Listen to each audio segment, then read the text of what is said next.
Hello and welcome to this lecture which I title Passwords, Protection Strategies, and Design. The logic of building strong passwords is something most of us understand. The stronger your password, the tougher it is for someone else to access your application and the information you are trying to protect. Yet even though we know this, we often ignore this best practice when we are actually setting up passwords for the applications we desire to access online. Why do we do this? Convenience mostly. Plus, I think the internal mental belief that there are so many millions of people out there online, what are the odds that I'll be the one getting hacked? This is if we are even thinking about potentially getting hacked at all as we set up these passwords. Many people set up passwords just because the application they are trying to access tells them that you have to have one. But have you noticed something in recent times as you access your applications online? Corporations with the applications you access out there are now often asking you to do a number of things, such as periodically change your password. They are asking you to provide additional answers to questions that they can ask you as a secondary identification verification step as well. They ask you once in a while if your email address is still correct and what your phone number is. Sometimes you have to enter random sets of characters that they show you on a login screen in a box that you have to get right in order to log in to the application. They are forcing you to create longer and stronger passwords with special characters and/or capitalized characters in them to make it more difficult for others to hack into your system.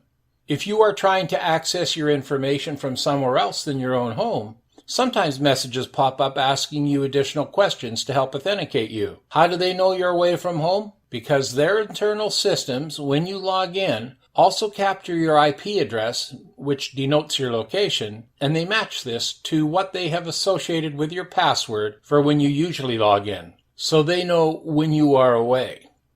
They are even capturing your device information, so if you are logging in from a different computer, they can tell that as well.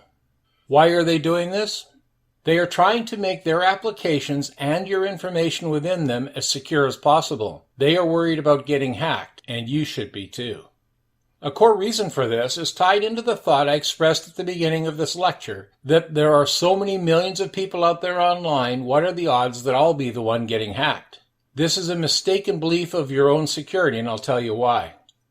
When a hacker targets you, this is not a one-on-one personal event. Hacking begins with more general information gathering by the hacker, and he or she is gleaning lots of information about many people accessing many systems, and the hacker is using personally created search applications to find out things about people accessing applications on the internet. These programs, depending on what they do, are called such things as bots or robots or spiders, etc.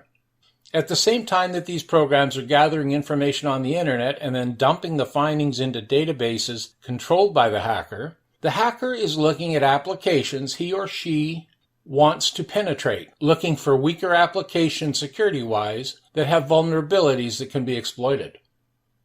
So when vulnerabilities are found, the hacker writes additional access code to exploit these vulnerabilities, and then coupling this with the data gathered by his or her earlier data gathering efforts, a hack is performed on a target application, and more than one person can be affected by a single hack. In fact, sometimes hundreds and even thousands of people can be exploited virtually simultaneously. So hacking is not just a one-on-one thing. These days, if something happens to one person, it is probably also happening to many others, and possibly you are included in the hack as well. These hacks take time to build, but they are sophisticated, and the computers used by many of us are often very vulnerable.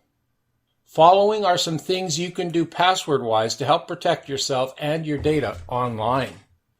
First, build strong passwords and use them on the applications you access online. A strong password is usually longer than 8 characters. It will contain both upper and lowercase alphabetical letters and will have at least one special character in it, such as a ampersand or a pound sign or a dollar sign, percentage sign, etc. The password should be in many respects random, and it should not contain information in it that can be easily tied to you, such as part of your name, your address, your children's names, pet names, etc. Where you can online, enable the double authentication features on applications that let you do so. especially when accessing important sites to you, such as financial sites and any sites where you have left your credit card information. Use different passwords for different applications. Try to avoid using the same password access across different applications. Minimize or don't use the Remember My Password and Auto Fill-In features on your computer. These often get stored in your cookies, which can be hijacked by a good hacker. Change your passwords online regularly, particularly for your important or financial sites. On social media sites such as Facebook, etc., be careful about what information you put out there.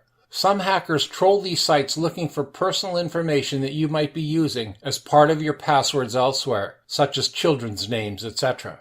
If you are using strong passwords online, this is not such a critical thing, but be aware that this does go on.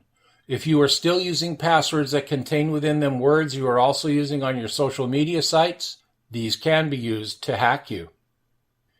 Don't use sites that offer to test your planned passwords to see if they are strong or not. Some of these sites may be legitimately offering this service, but be aware and don't do it. Every site you go to can record your outbound IP address, and if you are testing passwords for strength on a third-party site, they can record both your IP address to find you in the future, and you are also giving them the passwords you are thinking of using.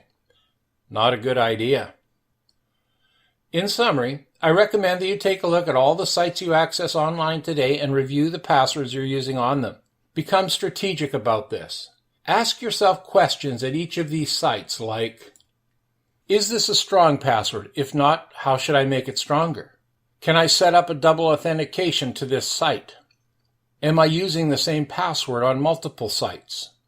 When was the last time I changed my password for this site?